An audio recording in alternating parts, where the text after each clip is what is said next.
Alright, this is probably like the worst angle ever, but there's literally no space here. Stuff is falling down. This feels a little bit better. I'm pleased.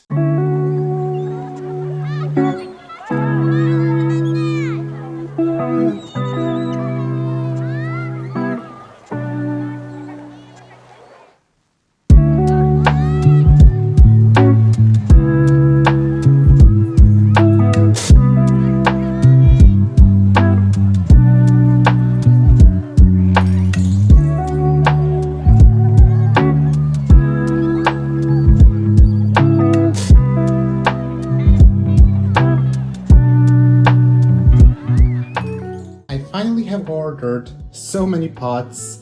These are pots for my Milsbo and for the Rudstas cabinet. Today the plan is to take care of either the Rudstas, I have 10 plants to repot there, or to just start with one shelf in the Milsbo. There is one like lonely Hoya in there. So this is essentially what I did. I now have one light per each level. These two are 18 watts, these are 10. And I wanted to lessen the light because, you know, the plants are probably gonna be up to here. So like very close to the light. I just don't think they need more than this. And I can put some thin leaf, low light level Hoyas here. That's what I'm gonna do.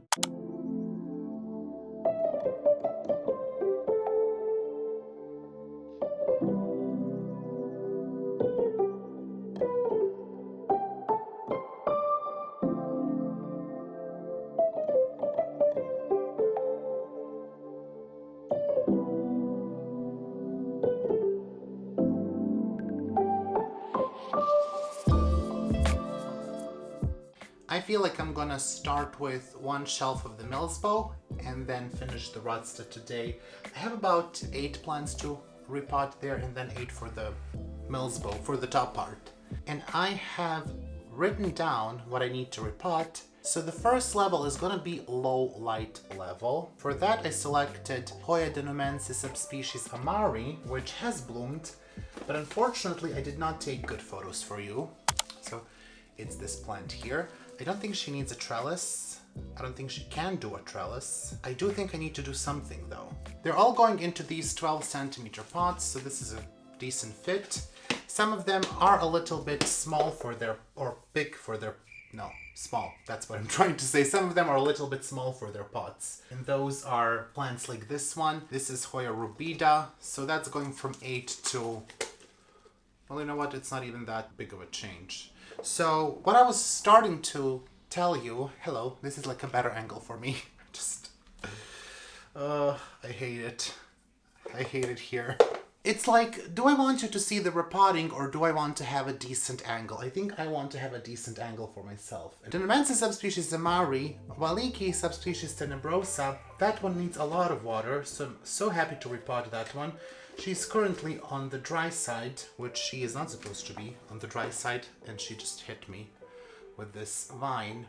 She blooms all the time. This is from my friend Farah. Please, Farah, don't look at her. She needs to be watered. She will be watered right after this repotting, and then she's finally going into a self-watering pot. So that is going into the low light level shelf rubida, which I just showed you, and then Chlorantha variety 22ilensis. So that one is also going for the low light. Vitiensis, which is here. That plant almost died and now it's alive because I started to water her more. But as you can see, she's a mess. I need to really untangle that. I don't want to do that. My Hoya amicabilis, also from Farah. She's gonna go on that shelf. I don't know if I should repot her. Oh, okay. Roots are stuck. I think that's the answer if I should repot her. I think I'm gonna put this one. I think this is Hoyasiamica. I think this is gonna go for the lower light. I think she's been growing much better actually in the lower light. But I do have other candidates like this Hoya frogfoot, species frogfoot, which is now Hoya amrita. I just have to check if this one has mealybugs, root mealybugs. Hopefully not, because I don't want to restart this plant. Alright, so I have my coffee here. I'm gonna put it somewhere where pond doesn't fall into it, because we don't want to drink rocks. I have here old pond. I'm just gonna dump what I will dump here. All right, I'm just going to take a look for any sign of root mealies. This one does have a bit of a rotten root here, so I think I'm actually going to trim that. And these roots are rotten because they were so dry. This entire section can go this part of the root. Just gonna clearly need to buy sharper scissors. The rest of the root mass looks fine. I don't see any sign of root mealybugs, which is great. I'm also going to try something different. I'm going to put a layer of lacquer at the bottom, just so I have something with larger granulation there. Because sometimes spawn can have like this dust on the bottom. It kind of settles when you water. And that's because I don't rinse my pond before using it. I just can't. Listen, I'm not doing it because this is DIY pond. It just takes forever to rinse the lava rock, zeolite, and pumice. Shan't be doing that. I just rinse them in the pot. Maybe this helps, maybe it doesn't. We'll see. We're here to try things out and let you know how it goes. All right, that's good. So, do I have a label? Of course I don't have a label for this one. I'm gonna come back to her later. We're gonna rinse that. Okay, I think I have to stop my camera for a moment, and I think I'm gonna do the trellising, but I need to measure how much can fit in my cabinet. How tall can the trellis be? And by the way, if you see the bruise, this is from the ivy from the first stab, and this is actually where I got the ivy, and that's not bruised, but this is where they attempted, and you can see it looks horrific. So if anyone asks, and I know someone will, let's just get ahead of that and address it right away. I'm back with effectively less space than when I started.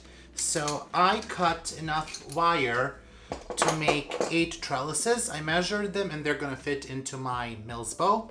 So they are going to be beautiful in a moment here. So I'm just gonna start by making, I think, 1 by 1.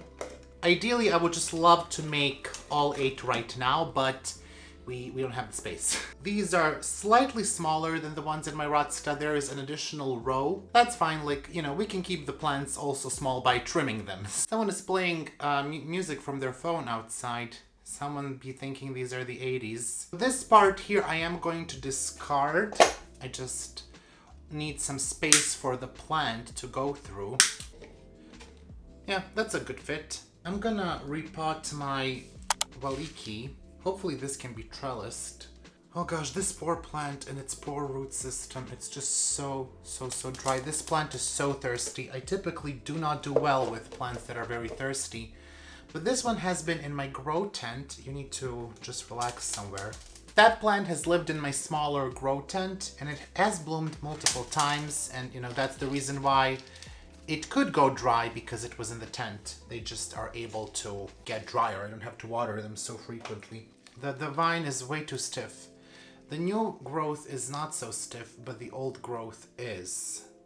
So I think it will have to just look awkward, or I have to trim it and reroot the rest of it, which I don't want to do. See, it's just this part is too stiff. That cannot be trellised anymore. I can only make it stand up straight. It's gonna look ugly for a moment, but you know, with the new growth, it's gonna look better and it grows fast. So I expect this to be looking nicely very quickly. I'm actually gonna go and water this one. It's just very dehydrated, so I just want to help her right away.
I also managed, with the help of my friends, to sort out this smaller MARS Hydro grow tent.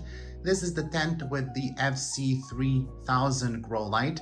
It is the smaller grow light that I have, and it's perfect for 120 by 120 centimeter grow tent. I also have FC4000 in my bigger grow tent, which is 150 by 150 centimeters, but that is still not sorted out yet. So I'm gonna do that in one of the future videos. So this setup is similar to the setup that I had. I tried to put 3 shelves in there, and of course then you cannot really walk in, and it's much more difficult to water. You do gain more space because then you can use the entire top of the grow tent, but of course it just makes the watering nearly impossible. And as you can see, I did remove 2 of those wires, or the mesh wire, on the wall of my tent. I left the one in the back to hang the hoyas, but I just don't like when my hoyas here on the side get into that wire.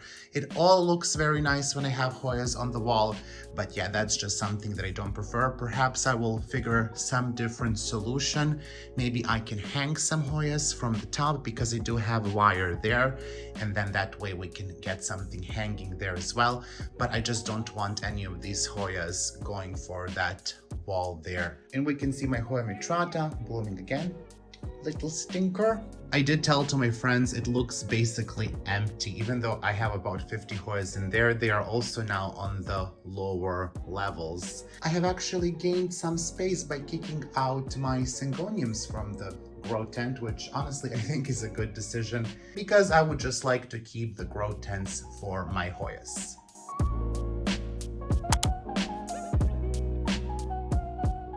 Okay, humidity is not a joke today. We're not joking. It is 80% in my cabinets, which probably means that in my room it's over 60, so I'm not comfortable. I'm not comfortable. Does anyone else feels like white is the ideal color for plant chores and also for like drinking coffee? So today we have another day of plant chores. This entire week I have been, I've been resting, I promise. One day it was total rest because I was unfit to do anything else. But rest of the days I have been doing a little bit of the plant chores. I'm trying to finish my Milsbo cabinet and one of the Rudstas cabinets in the back, because this one is finished, the other one is not. And I think today, I feel very positive about this. I think today we can achieve this. We can finish the Milsbo and we can finish the Rudstas, and then we only have the 2 tents and possibly some propagations and, other stuff. So I just think we should have a series on this channel, the never-ending plant chores. I only need an intro song and a dragon, and I think we'll be perfect. Anyways, for those of you who are too young, that is a never-ending story reference. Hopefully there are none of you. Alright, so we should start somewhere. That would be ideal to start somewhere. Who wants to go first? No one is pledging. I can't believe that I'm still clean. I mean, I haven't even started, but it's me. So, it's pretty surprising. I think what we are going to start with my Hoya rotundiflora, and she's gonna go on a trellis in my Milsbo cabinet. She has been doing well in the tent. This vine doesn't have many leaves on it, but I might leave it because the tip is growing, but all of these baby leaves have left us. Anyways, I'm gonna dump here. This is my dumping leca. So this has outgrown its pot, as we can see. So I'm gonna try to untangle the roots very gently. This is actually my second rotundiflora. My first one unfortunately died because it had a lot of mealybugs, regular mealybugs. I think I actually threw it away because I was just not very successful and I couldn't take it anymore. I mean, I was successful with growing the plant. I wasn't successful with getting rid of the mealybugs. It was a persistent batch, so I threw it away because it kept getting reinfested, and I was just like, you know what, go. So currently, we cannot get it out because it's stuck. One hole in this pot is not doing me any favors. Unfortunately, there was just no way to get that out without that. We still have an okay root system, and it's going to go into a larger self-watering pot, so I don't think this is going to be a difficult transition for her. Of course, I left my stuff over here. Why is no one ready? Is that a quote from Devil Wears Prada? I hope it is. Oh, no, don't bleed. Especially do not bleed on me, okay? You cannot lift this pawn. Oh my god. Upper body, non-existent. Again, I'm just gonna put a bit of lacquer on the bottom. Sometimes I do things that I don't know why I'm doing, but I'm sure this is gonna show us that it's a good solution. Okay, let's get Hoya in here. How do we want to proceed? Like this? Like this? Okay, we want to proceed like that.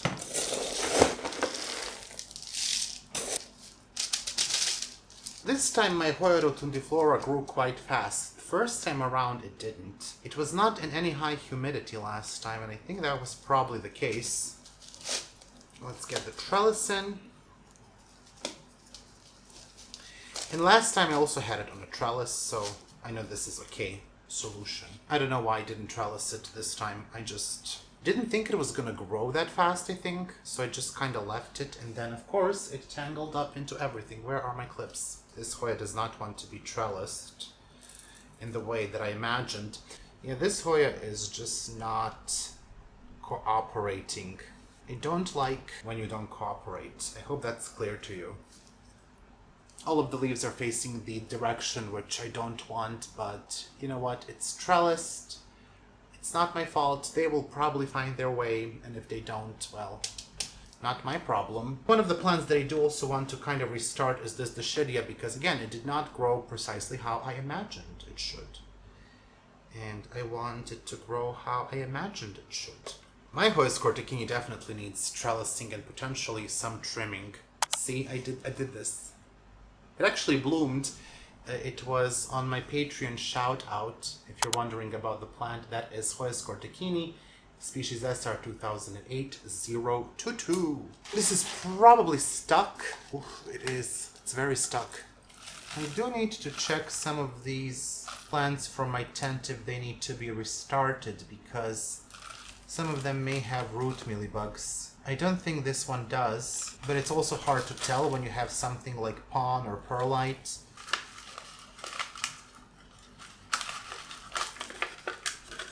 Another part of the root system gone.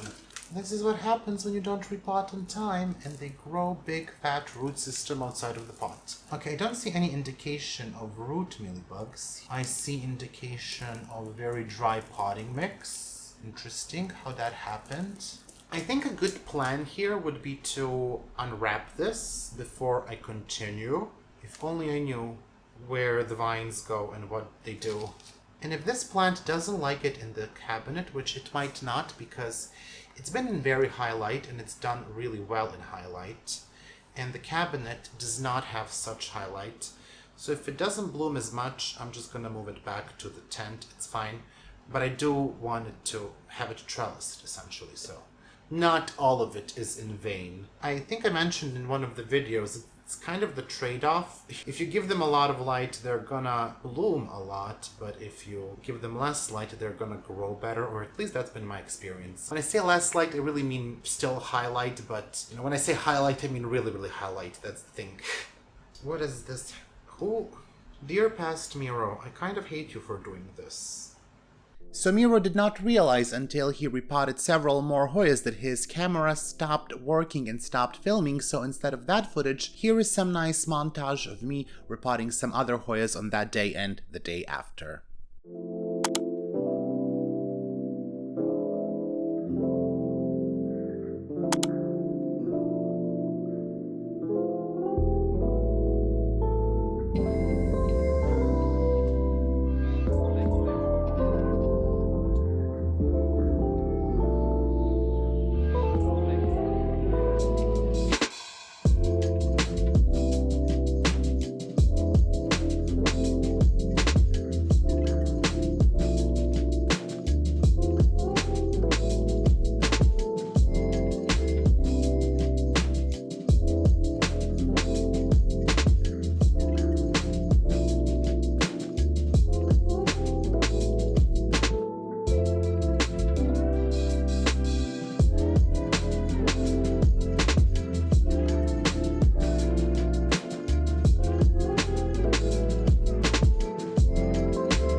Here is the sort of completed version of my Milsbo cabinet. There is a room for a couple of more hoyas down there, and I already found new candidates. As I told you, if I do have some space left, it will be pretty easy to find some candidates for there. As you can see, currently it is 71% humidity and 24.3 degrees Celsius inside. That is with no additional humidifiers, no weather stripping, nothing, and the window next to the cabinet was just open, and that always reduces the humidity. So does my dehumidifier. But as you can see, the humidity stays high in there. I have about 20 plants in the cabinet. I do want to add several more. There will be some propagations in this cabinet and one taller plant. I am a little bit unsure about this top level and if this light is going to be enough. As I said, it is only a 10-watt light, but those plants you can see are very close to that light, and all of those are hoyas for low light levels. I can exchange it for one of the lights like the one below. That is 18-watt light, so it would not be difficult to replace it, but we will see how it goes in the future. You did not see me trellis this one. This is Hoya acicularis, but I think she looks good on a trellis. Let me just take it out. I think it is a funky looking Hoya, and I like it on a trellis a lot. And then on the bottom, we just have my Tinctugensis serpens, and here is Micro Dwarf. And then we have a clone of Hoya amarita, Frogfoot. So I will put, again, one or two bigger plants and then a couple of smaller ones. Similar like here, small propagations will go down here. And here are my two Rudstas cabinets. They are finished now. Well, sort of. I do still want to work on that lower level, and I have a white strip there that was for a pegboard, so I want to remove that, but I still didn't do it. And of course I need to clean the glass of the cabinet. Again, I will put some propagations down here. I already have some there that I need to pot, and these need to be sent. Those are for sale, and also a couple of them here are for sale as well. Now, as you can see here, it is currently 57 and 21.7, but that is just because the window was open right now and the humidifier was going. And in this cabinet, there is a much wider gap than in Milsbo. This was actually weather stripped, but that fell off, so I need to redo my weather stripping. So I would say that Rudstas cabinet is something that you definitely want weather stripped. Now I have 10 plants in this one, and in the second one we have 9, but we did find 10 that we can put in there. And one of the plants actually bloomed since I put it here. It is in the back. This is clone of Hoya caudata, and this is clone from Sumatra. This is a fairly recent cutting for me. As you can see, it's not so big. I think I got it towards the end of last year from Basie, and it is already in bloom. And I do have to say, I just love the way those flowers look. And we have buds on my Hoya puvuaensis, and then in the back as well. And hopefully it won't be too long until I see both of my Hoya denisii in bloom as well. It is a bit tough because of this Dean McDowell and Gloriosum to open the second cabinet, so I have to move them. Well, while we are here, look at that new leaf on Dean McDowell. That is absolutely gorgeous. And then I have a new leaf on my Gloriosum. This is Philodendron Gloriosum Zebra, pink back. That's the name under which I got it. It is looking fantastic, which is good because this plant did not have such fantastic leaves. As you can see, she did not like the high humidity and lack of circulation in my grow tent. Was not a fan, and I got it. And I actually don't even know what happened here. That was when I took it out of the grow tent. So we're gonna take care of it one day. Hopefully when it grows a little bit, it will look nicer. And by the way, I only have 5 pots left, so I used up almost all of them. As I said, I have some propagations here on the bottom. I will show them in some of the future videos. Here are the Hoyas that I repotted now. I don't know what the humidity is in here, but I assume it's similar to the previous Rudstas, and this one will get weather stripping as well. We have some buds here. This is Hoya exilis, I believe. And those are my both Hoya exilis potted in one plant. So hopefully this time it will bloom because it has self-watering and I don't get to underwater it. I have my Eve Rocheri here, and then my New Guinea Ghost also got a self-watering pot finally because it was really, really drying out. And then another Nicholsonia in the back. And my Hoya Kari is wrapped around that trellis in the back. So we'll see how long it will take her to fill out that trellis. I think it should be a while. She has quite a lot to climb there. So I think it will be happy. I will put one more plant in there. And again, I have a candidate already, but that is something for a future video because I want to repot it and also I want to pot these cuttings. So I think that will be something to look forward to. All right, so those are those two cabinets, and I think that is going to be a nice background for my videos. Thank you for watching. I hope that you enjoyed this video, and I hope that you too got to do some plant chores with me. I thought I would reward you and, just spare you of another not such a great angle. So instead of that, you get to see some plants. And you know what? I do believe this is definitely the last rearrange, even though we are not calling it that. I do believe this is the last rearrange of my cabinets. I somehow feel this is the final solution, right? This has to be the final iteration. I really just hope that 3 months down the road I don't decide to redo my cabinets again. I mean, it's fun, but also, it's a lot of work. Anyways, I hope you had a wonderful week. I will see you very soon with a new video with, of course, more Hoyas. Goodbye! I would like to take some time to thank my patrons. A massive shout out to my $5 patrons. My 3 anonymous patrons, Alex von Siebenthal, Anne-Margaret Moen, Angela Bernard, Angela Parrish, NC, Ashley Hoyas, Becky Higgins, Beth Gibson, Betsy, Danube Daniels, Daria Kaminska, Deanne Sikorsky, Farah, Gina Geise, Go Green Tropical, Heather Uppenkamp, Hoji Scott, Houseblend Heather, Hoya Heather, Yana Griffin, Jessica Chio, Kara, KC Gross Hoyas, Kelly Koo, Kelso, Kristen Sherwood, LePlan The Steph, Mandy Milliken, Marcel Haar, Mars B, Martina Alif Per Day, Marty Miller, Mary Rose Nagel, Melissa Walker, Michael Curley, Nicole Ferranti, Mirka Grun Roos, Nelly Yang, Nicole Moreau, Nicole and Caleb of Schlieve Tropicals, Nita Macy, PJ, Robin L. Jennings, Sherry Kumar, Stephanie H2O, Stephanie Zeely May, Sybil Williams, Tanya, Tessa Martins, The Swedish Hoya Noob, Tia Bronson, TJWO, Wendy Foreman, Wendy Rossman, Yutha the Walamut, and Zlokov Niponi. Also, a big thank you to my $3 patrons. Angelina Farnan, Anne Margaret, Anna K, Brenda Little, Brenna B, Brianna Phillips, Kilone, Christina Greengrass, Claudia L, Fluffy Blue Sheep, Jerry's Garden, Lisa Helling, Morgan Kennedy, Nella, Nerdy Kathy, Plan Druid, Plantelania, Ringlov, and Tangwata Nasria Cool. And a thank you to my $1 patrons, Brandon Pacheco, Kari, Carrie, Constance, Jacinta, Jolie Sullivan, Kayla Bavara, Lauren M, Lori Ann Subramaniam, Luzman Fernandez, Neely Spicer, and Olivia Chinmuller. Thank you all so much for your incredible support. I hope that you enjoyed this video. Have a wonderful weekend, and I will see you soon.